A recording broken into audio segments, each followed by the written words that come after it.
Hi, my name's Jim Walker and I'm a director at Walk21, and I wanted to talk to you today about the importance of walking and this new paper that's just been funded by GIZ looking at walkability and how to make streets more walkable in particular. This is really important to get right for people's health, for the resilience of cities, for the economy, and actually people's health and well-being.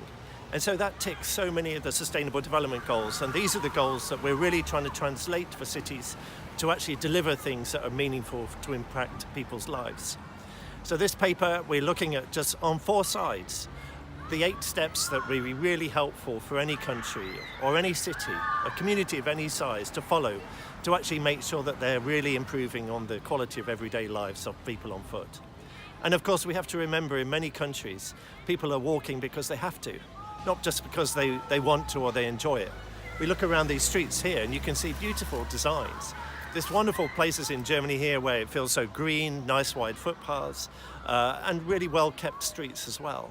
But in many parts of the world, there is no infrastructure, or certainly not enough. And that's what we're really trying to sort out. We want people to actually build, to be inspired, to deliver things that really help people in their everyday journeys. And that way, we really deliver the equity that's needed, particularly for women, for children, for older people and people with disabilities, the people that we know walk most. And actually, if we don't get right, are the people that then suffer most. And that's just not fair. And so let's stop being mean to our citizens and deliver them the walkable cities that they deserve. Thank you.